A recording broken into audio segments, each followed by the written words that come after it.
History is all around us. There are secrets of our past around every corner, hidden in our streets, buried under our feet. And in this series, I'm going to uncover those secrets by exploring Britain's most historic towns. You're in my way! Get out the way! I want to find out which towns across the UK can reveal the most about each period in British history. That sent shivers down my spine. Yeah. That's amazing. I'll be deciphering clues in familiar landscapes, bringing lost landmarks back to life, and turning back the clock to reveal how these towns looked at key stages in their history. You shouldn't be in here, should you? From the Stuarts to the Edwardians, the Plantagenets to the Civil War, I'll reveal the story of an era through the story of a single town. This week, it's the English Civil War. That's a good shot. I've come to a city that was at the heart of a vicious battle between an authoritarian king and his rebellious parliament, that was centre stage in a war that split the nation, becoming a capital city to threaten mighty London, and a city that was under siege during the battles that would change British warfare forever. If you really want to understand the English Civil War, then Oxford is the place to be.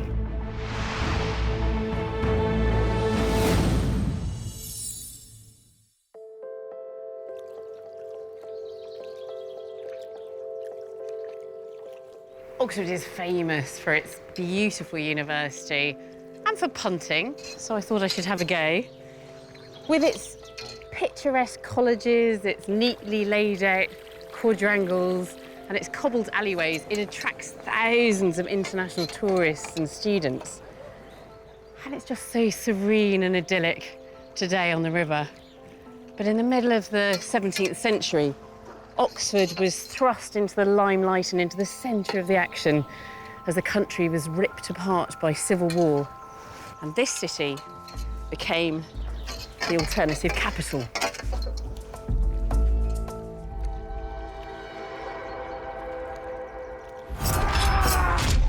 The English Civil War started in 1642 and played out over 9 years. At its heart was a deep divide between an autocratic King Charles I and his parliament. Before the Civil War, King Charles had already been at loggerheads with his MPs for years. He believed he was appointed by God and could rule how he pleased. Parliament believed the king should listen to their concerns. But Charles enraged MPs by dismissing them and raising taxes without involving them. Adding to the volatile atmosphere, it was also a time of deep religious tension. Some members of Parliament had embraced a Puritan form of Protestantism. They believed that the king was dangerously Catholic in his beliefs and a threat to the very soul of the nation.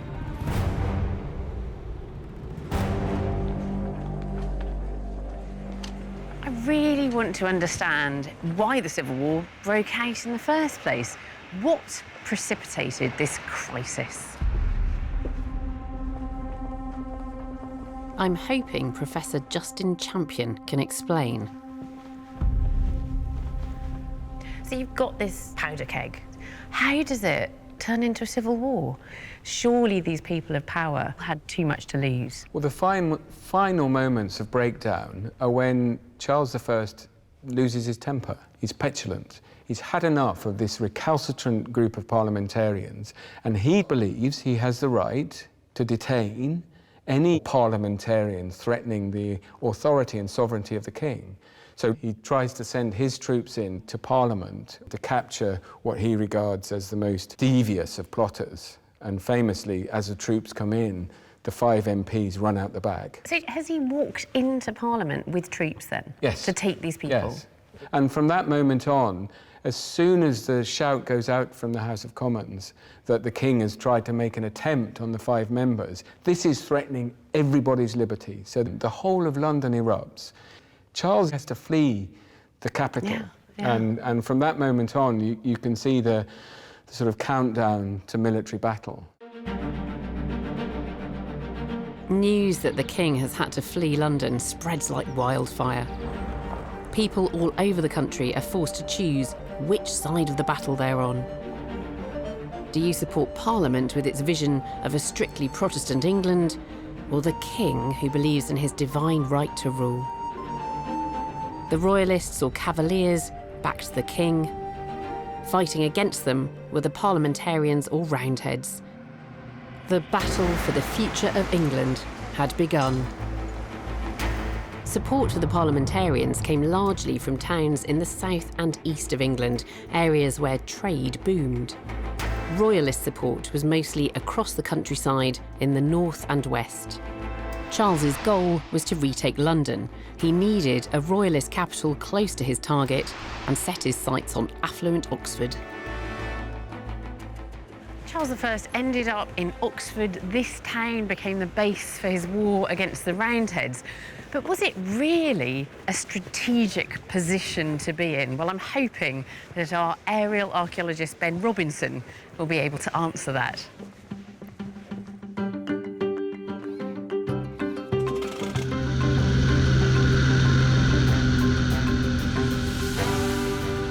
Oxford's looking beautiful today. Visibility is fantastic, and I'm getting a great sense of where it sits in the landscape as well. Oxford was a great place to be for the Royalist army. It could control the western counties that were largely sympathetic. Armies could foray out into the Midlands, but it also occupied an ideal defensive position as well, and that's what I'm getting a sense of here. The River Thames snaking round the west side, and we've got the Cherwell, a slightly lesser river, snaking round the east side here, and Oxford's sort of in the crook of the Y that those two rivers form. So effectively the town's enveloped by this moat. You only have to defend the north and you've got a pretty impregnable fortification here. But the other important thing is that Oxford was very well positioned to launch an attack on London. For someone on horseback, maybe only a day's ride. So Oxford really threatens London, and London was the key prize.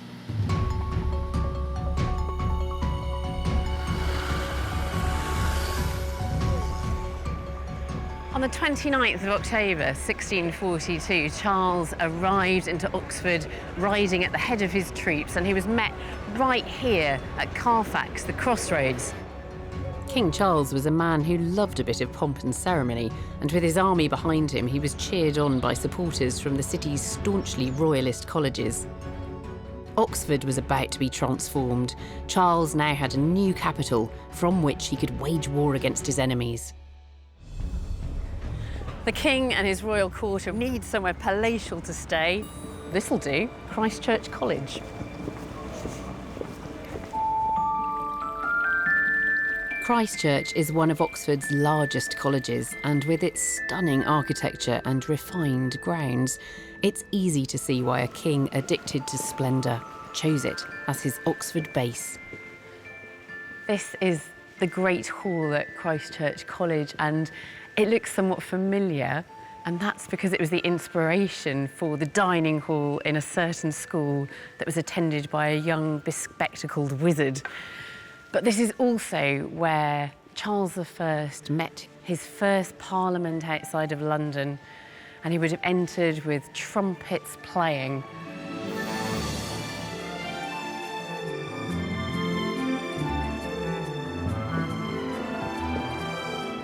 I'm keen to see where the king actually stayed at Christ Church. Writer and historian Professor Diane Purkis has agreed to show me round. Hello. Hey, welcome to Christ Church. Thank you, what a beautiful morning. King Charles must have felt very at home, I think, arriving here. I think that's right. It's such an incredibly palace-like college. And this college in particular was one of the largest. And it's obviously got plenty of room for his vast court. So do we know where he actually stayed within the college? Yes, he stayed in the deanery, Yeah. which was obviously the poshest accommodation that the college could find. Yeah. So Charles I would have been in here? Yes, This would have been his main reception room, Yeah. if you like. And there he is in his suit of armour, looking extremely warlike. Did he do much fighting? At the time when he first settled in here, he hadn't done much fighting. Because, honestly, though kings sometimes led their armies, they didn't really do their own generaling very much. The idea of a king doing his own kind of military planning and thinking would be a bit like a king cleaning his own shoes or doing his own washing up. Charles had generals for that. That was the point of them. Charles believed he couldn't lose the war because he believed that God had chosen him to be king. He must have had some kind of plan, though. I mean, he's here in Oxford, presumably hunkering down for the winter. He must have had a plan of what he was going to do the following year. He definitely had a plan, and it went like this. My generals are going to sweep the rebels into the sea. That was the plan. That was the plan. That was the plan. And everybody will eventually come over to my side. That was the plan. Despite the bitter struggle that had divided his kingdom, Charles was keen to keep up the flashy displays of life in a royal court. Why let a thing like civil war get in the way of a little royal relaxation? And this was one of his favourite pastimes. Andy, is it safe? It's safe, it's safe. Hi, I've come to play the sport of kings. And this is it, isn't it? You're in the right place. This game's traditionally been played by royalty for centuries. This is real tennis, and it has a long association with the royals. Henry VIII was a regular player, and Elizabeth I a keen spectator. This is such a strange court, isn't it? I mean, it's like a cross between a squash court and a tennis court. Absolutely. So the ball has to come over the net, Yeah. but we can play the ball back off all the walls. You can hit it as high as you like, as long as it doesn't hit the ceiling or the windows. But anything else goes, basically. OK, well, I can't wait to have a go, but I think I should change into some suitable attire. It was almost unheard of for women to play real tennis in the 17th century, so I'm dressing as a man in an outfit similar to what King Charles might have worn. Right. Let me give you that. OK. Woo! That's a winning shot. Well played. Oh, I can imagine Charles I doing this then. Getting rid of a bit of pent-up energy. Good shot. Whiling away the time while the town itself was under siege. It's an indication of Charles's arrogant approach to the conflict engulfing his nation that during the Civil War, one of his actions was to arrange a special pass to allow a courier to bring up his bespoke tennis outfit from the enemy capital, London. Good. And that's an ace. That is a brilliant serve. That's Yeah. your best serve so far. Oh, good game, thank Well you. played, Alice. Very well played. I'm a bit hot though, aren't Same you? here, same here. Can't wait to get out of the doublet and hose.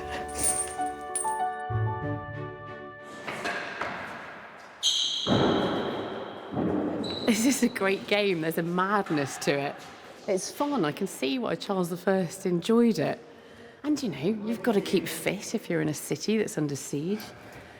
But there is an element of this that is a bit like fiddling while Rome burns. The explosive divisions between the Royalists and the Roundheads would intensify. And on the battlefield, this war was like no other England had ever seen. I'm in Oxford. During the English Civil War, the extravagant King Charles I made this town his capital in the bitter struggle against his Roundhead enemies. It was a clash between the old Royalist loyalties and Parliament's desire for reform. England was being torn apart along religious and political lines. The Civil War played out as a whole series of skirmishes as parliamentarians and royalists across the country clashed with each other. The first major battle was fought at Edgehill in Warwickshire, and this whole conflict was characterised by a new form of warfare, completely transformed by the introduction of novel military technology.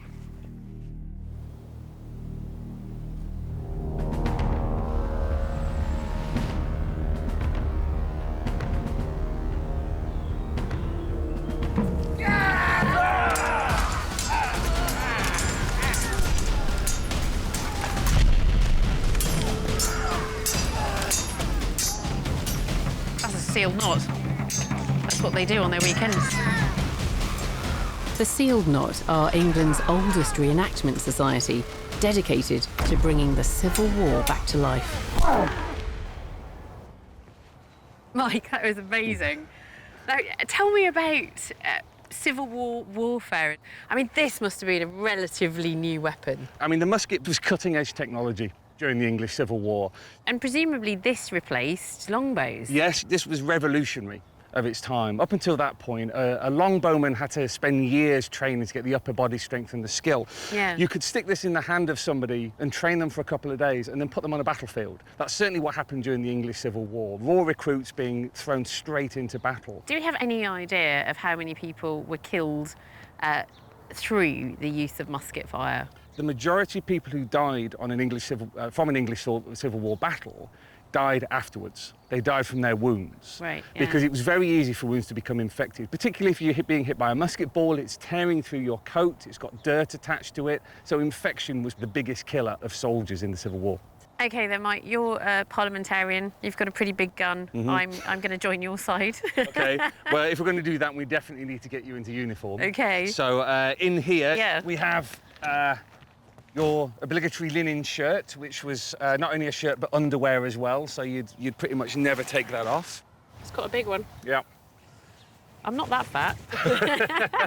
Believe me, this isn't necessarily flattering on anybody.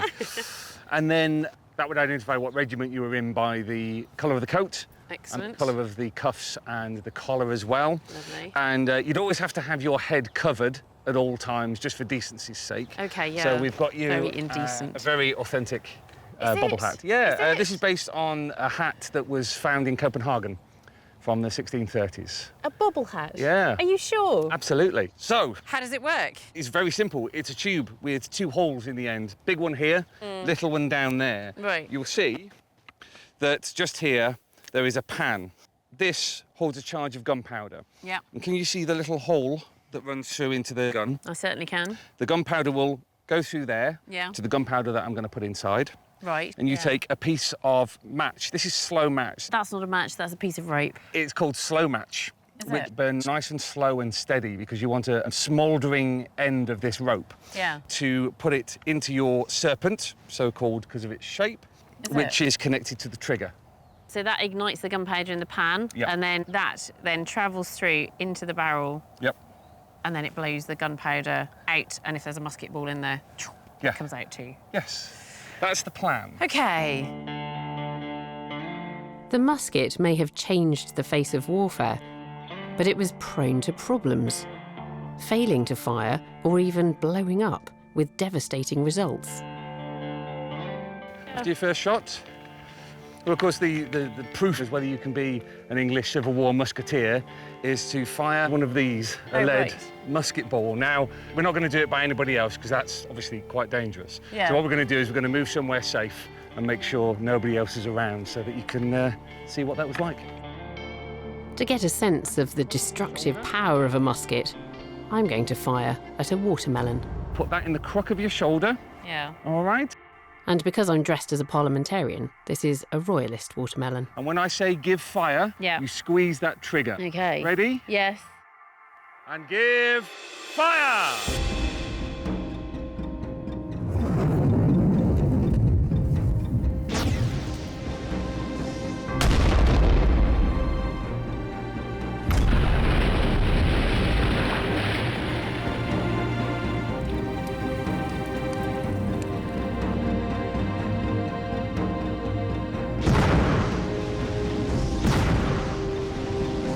Whee!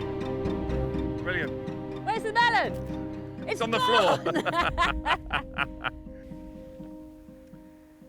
So it's completely destroyed a watermelon. Yeah, it's gone through there, and then I can see a small hole through these. Yeah, and it's gone through the foam there, and that's it. So that's where my musket ball exited, smashing its way through that ply. It's just astonishing. I mean, that would go through several bodies. Yeah. This transforms warfare. The musket had intensified the brutality of the battlefield. The Civil War was no gentlemanly affair. Like all wars, it was nasty, filthy, and brutish. But it wasn't just on the battlefield where the hardship of war was felt. This is the Bodleian Library. It's one of the oldest libraries in Europe and contains some of the most valuable books in the world. Also a load of old documents, and I'm hoping that there's one in particular that can shed light on the impact of the arrival of Charles in Oxford on the lives of ordinary people. I'm meeting Dr. Catherine Murphy to find out more. Katie. Hello. Hi. Is this This is it. This is the book. Ooh, Come and have a look. Exciting. And this is an original document. Yeah, and what it is, if you look at the heading up here, it says an exact account of all persons being strangers now resident within the parish of St Aldate's. So what it is a census of all the people that are living in a particular parish of Oxford, so just one area around one street, who are not citizens of Oxford. Right. But they're billeted with the townsfolk. Yeah. So most of these houses would already have had maybe about 5 or 6 people living in them. Yeah. And then the king comes to town. And with the king come evacuees from other parts of war-torn England, soldiers, and the hangers-on of the courts. So, for example, Mistress Sparks, who is a tire maker, and that doesn't mean that she makes tires, it means that she makes attire, and specifically wigs. So she makes periwigs. And if you imagine the kind of extremely elaborate hair of the period. Yeah. But there are also various barbers. Somebody down here. Yeah. Mr. Is that Napper? Napper, yeah. The Prince's barber. And here we have a French lord, Monsieur de Saint-Paul, and his brother with 2 manservants. And they have ended up lodged in Oxford. With Susan Smith. With Susan Smith. Widow. A widow. Yeah. So, would Susan Smith have been paid to have these extra They would lodgers? have been promised payment, which they never then received. So if you were to extrapolate from this to the whole of Oxford, what was the expansion in population at this time? Before the war, and before the king came to Oxford, there were between 8,000 and 10,000 people in the city. And then afterwards, there are at least 3,000, and sometimes probably more, who come into the city and come and lodge here. It does give you a real insight into, I think, the way that Oxford must have been transformed during those years. Absolutely, yeah. The population of Oxford would increase by 50% during the Civil War. But it wasn't just the influx of people who came with the king that transformed the town. Oxford needed to be able to withstand invasion. It needed defences. The king issued a proclamation ordering the people of Oxford to build the fortifications around the city, and here it is. He says every person above the age of 16 and under the age of 60 inhabiting or residing for the present in the University or City of Oxford shall once in every week either work in person or, if they don't, pay 12 pence for such a default. And then it says this is the way that the fortifications should be dug until they're fully finished, in this manner: that an hour before 6 in the morning, the government shall appoint one drummer to call the workmen to their work, and to continue at the works until 11 before noon, and a drummer do the like of 1 o'clock in the afternoon, and continue until 6 at night to encourage the workers at the work.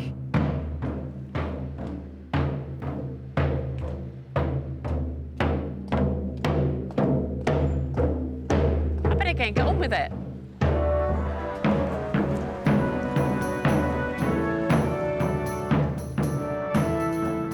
From November 1642, the Royalists embarked on an ambitious scheme of defences. Fortifications were to be built to protect Oxford, the King's new Royalist capital, from attack by his Roundhead enemies. I'm just approaching the Westgate shopping centre, and although there's nothing to see here today, the fortifications of the Civil War came up through the road there and then underneath these shops. The fortifications encircling the city are earth banks with a deep ditch and wooden spikes protecting the outer side. On top are heavy artillery cannons. As well as these defences, buildings across the city are transformed by the presence of the king. New Hall Inn College becomes a mint, the Bodleian Library a warehouse and repair depot. Small arms and gunpowder are stored at New College, and heavy ordnance and repair sheds fill Magdalen Grove. This once prosperous and peaceful city is now a royal stronghold and garrison at war. Next, I'm going to find out the devastating effects that the war was having across the whole country. The Civil War is the greatest human catastrophe ever suffered in the British Isles, perhaps after the Black Death. I'm in Oxford. If you scratch the surface of this beautiful city, you uncover the key role it played in the English Civil War. Dictatorial King Charles's defiance against his reform-hungry Parliament had torn the country apart. Oxford was bursting at the seams. The population had exploded as it became the king's base for his army and royal court. I think that when King Charles and his entourage and his army arrive in Oxford, massively swelling the population, that would have produced a huge strain on the already fragile infrastructure in the city. And I want to understand the effect of that on the ordinary inhabitants of Oxford. So I'm going to look at some very particular evidence dating right back to the time of the Civil War. And I'm also meeting up with an old friend.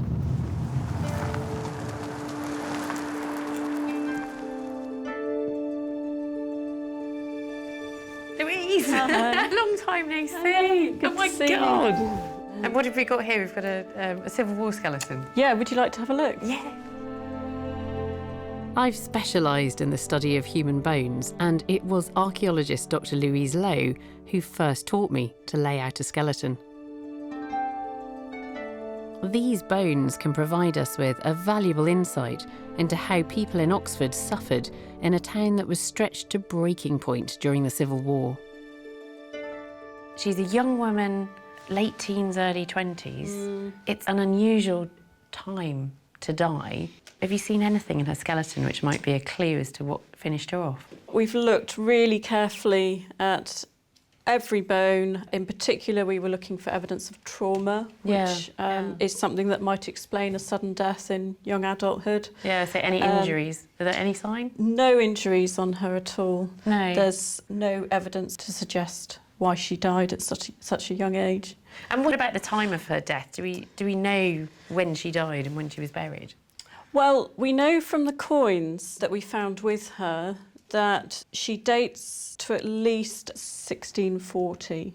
So she could quite possibly have died during the time of the Civil War while Oxford was under siege? Indeed, she could, yes. So I suppose that makes us think about the types of diseases that she would have been exposed to.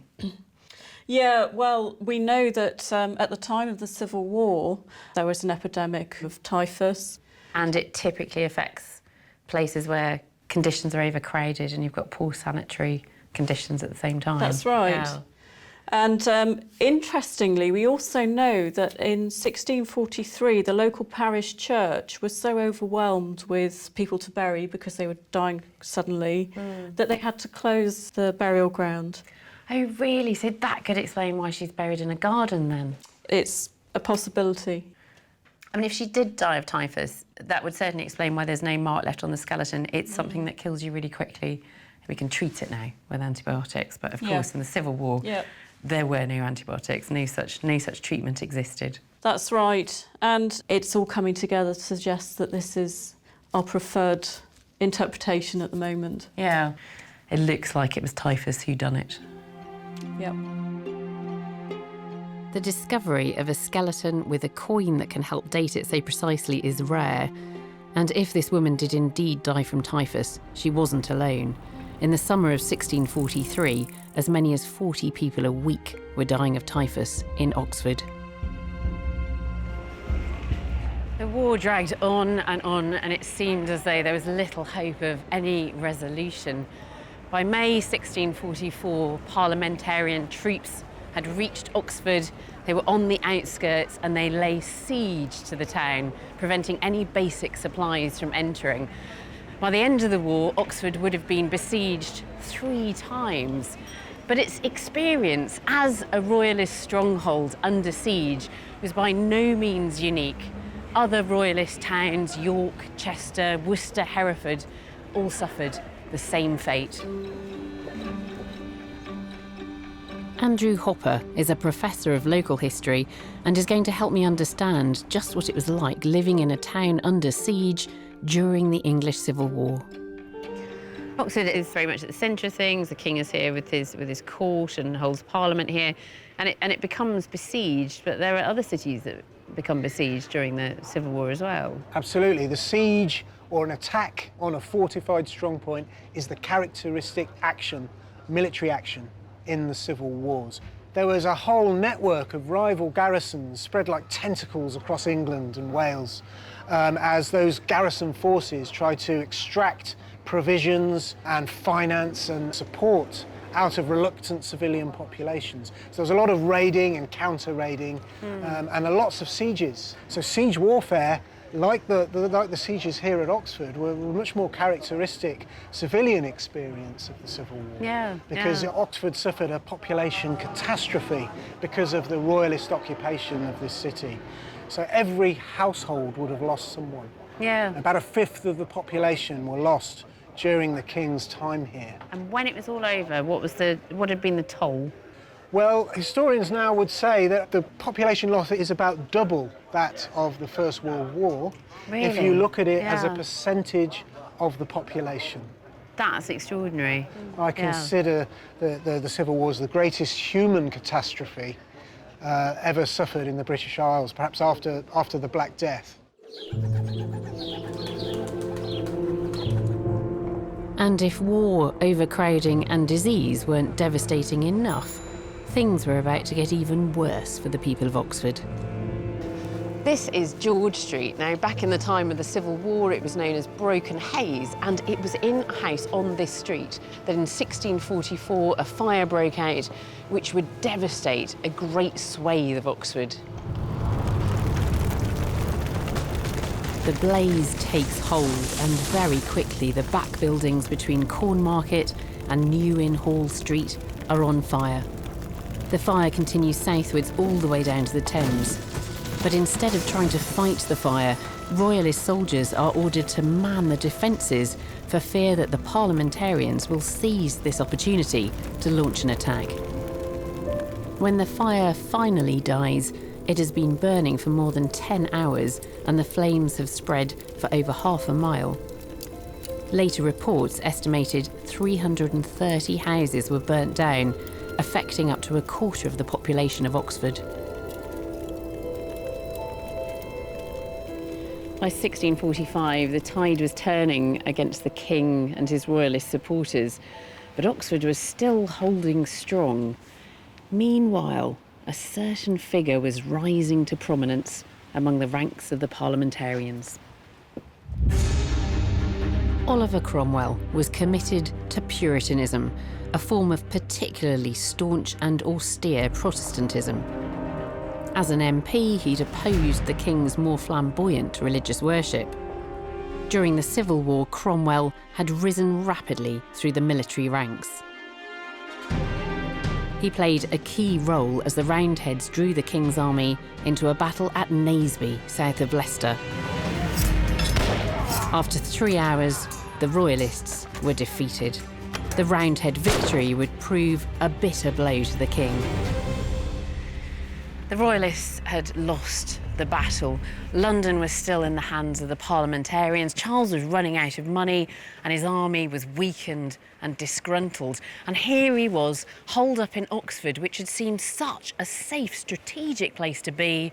But now it was turning into a trap, as Ben Robinson can see from the skies.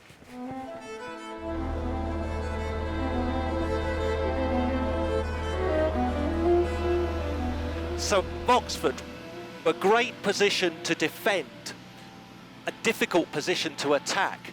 But what if you just wanted to sit it out? And that's exactly what happened during sieges. The parliamentarian forces cut off the town. They had their own rings of defences. They could take pot shots into the town. The Royalist army could do nothing. They could not risk breaking out in a direct confrontation. They were sitting ducks.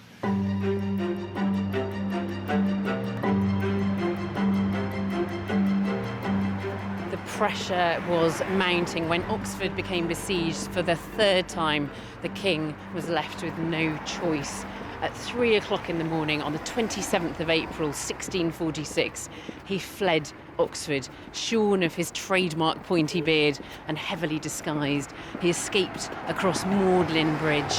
He would never return to his adopted capital again. With the king abandoning Oxford, the town would be left to an uncertain fate. Whilst across the country, people were about to get a taste of the victorious Cromwell's Puritan vision. You seem like the whore of Babylon.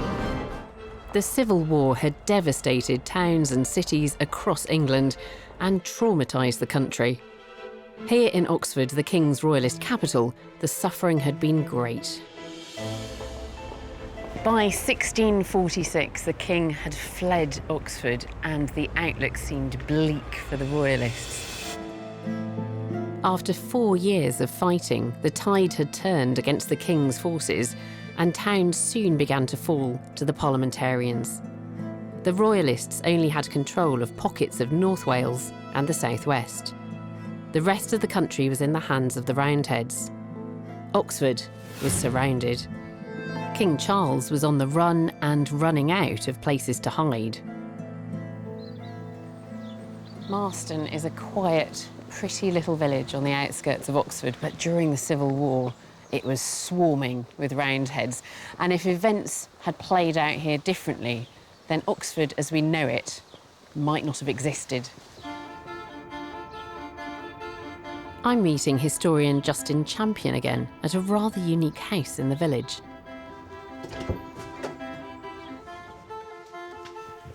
No, it's wonderful and it's amazing to think that Cromwell himself was in this house. So what exactly happened here?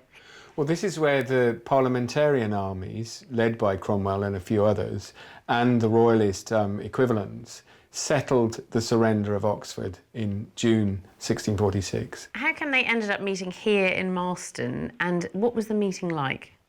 The meeting was very, very civilised. They came here because it was just outside of the city walls. This was the end of quite a lot of negotiation, and both sides, in one sense, were doing it for their best interest. Nobody wanted to see the whole of Oxford smashed and slaughtered. They may be divided by the sword, but they were going to sort out the problems and preserve that which needed preserving, the integrity of the old university. And what do you think would have happened to the city if they hadn't managed to reach an agreement here? Well, I think we know from some of the other sieges around the UK, the result could be bloody mayhem. And meanwhile, where was Charles? What was his part in this? Well, Charles has already decided he's making a flight up north. He gives himself up to the Scots in the hope that they will support him, but the Scots do the dirty and give him back to Parliament. The king was imprisoned. He was put on trial for treason and found guilty. On January the 30th, 1649, in one of the most dramatic moments in British history, King Charles was beheaded. For the first time in almost 1,000 years, the country had no monarch. After 2 more years of conflict, the royalists accepted defeat and the fighting was finally over. England was now a republic, with an all-powerful Cromwell soon to be installed as Lord Protector. But the country was in for a shock as a new code of conduct was imposed across the land. This was a Puritan age of moral austerity, and one that would even be felt on the most special day of the year. I'm meeting historian Diane Purkis again to get some pointers in the do's and don'ts of how to behave in Cromwell's Puritan Republic. I've gone all a bit 17th century, Diane, and I'm looking forward to this amazing feast.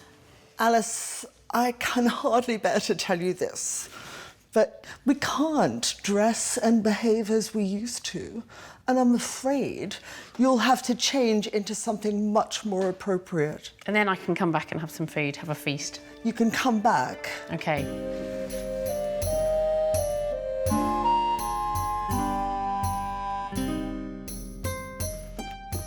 Right. Now I'm ready for dinner. You're not planning to eat this, though, are you? Absolutely. But this is a Christmas feast from the past. Delicious Christmas feasts like this have been specifically outlawed by the Directory of Public Worship. Well, do I look like a good Puritan now, then, at least? Well, I think there are a couple of issues that we still need to resolve. Your jewellery, to start with. It's showing, and it wasn't created by God. It was created by human beings. It's a vanity to have it there. And your hair? Remember, this is a fast day when we all show our devotion to God and really live our lives as plainly as possible. Oh, that's great. Oh, wait, maybe it isn't. Is your face painted? A little. Oh my goodness. Don't you realise that to your Puritan neighbours that will make you seem like the whore of Babylon? Yes. Honestly? Face painting is a lie. Okay. It's a lie that besmirches God's truth. Here.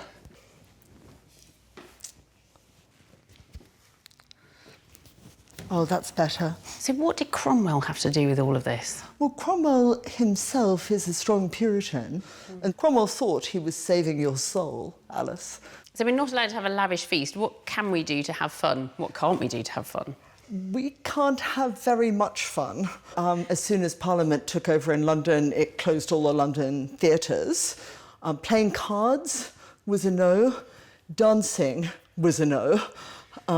So it was hard to have a good time even if you did celebrate the feasts, because there wasn't a lot you could really do on them. And I suppose ultimately the Puritans had the army to back them up. Yes, Cromwell was a leading general, and like some third world dictators, was held in place by the fact that the army adored him, as they tend to adore successful generals. And as long as they did, nobody could really remove him. I think it would have been terrifying, actually, to live under that regime. Yeah, as a nation, we paid a terrible price for it. Cromwell's puritanical philosophy extended into all aspects of everyday life, so it was hardly surprising that the Republic was not universally popular. Added to that, there was infighting between parliamentarians and the military, but for several years Cromwell was undeterred and held strong. But then, in 1658, Oliver Cromwell died. And in a bizarre turn of events, almost as though this was a royal dynasty, he was succeeded by his son, Richard. And the army was not up for that. So the Republic was doomed to failure. Within a year, Richard had to step down as Lord Protector, and Charles II, the son of Charles I, was crowned king. The monarchy had been restored.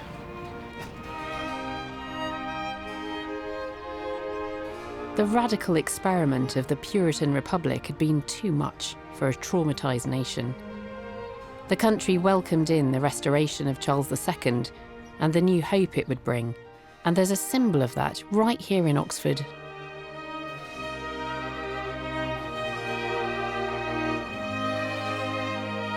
The Sheldonian Theatre was completed in 1669 and is the official ceremonial hall for the university. It was designed by Sir Christopher Wren, who had studied at Oxford and was a professor at the university. He would, of course, go on to become one of the most famous architects in English history. Wren's family were staunch royalists, and there is definitely an anti-Puritan sentiment in the design of this building.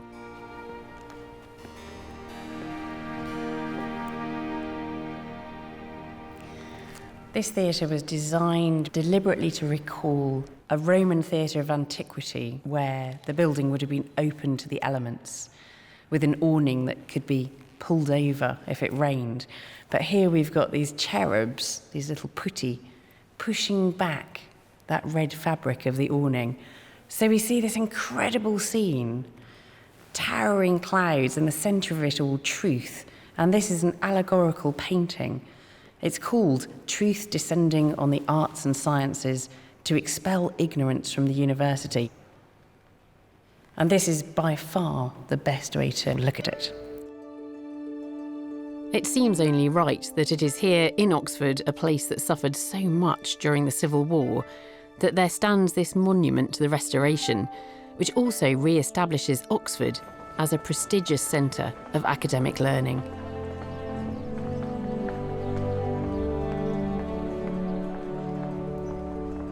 The 17th century was a time of revolution. A monarchy was replaced by a republic, but just for a brief time. Events turned full circle. We started with a king called Charles on the throne, and the story ends with a king called Charles on the throne. And Oxford saw it all. During the turbulent years of the Civil War, Oxford would be transformed into a fortress to defend itself from attack. Its people would suffer the very worst effects of the war. But it was a city that ultimately survived to tell the tale, and despite the many traumas suffered here, Oxford prospers to this day. If you want to understand the English Civil War and the impact it had on a nation, there is no better place to see that than Oxford.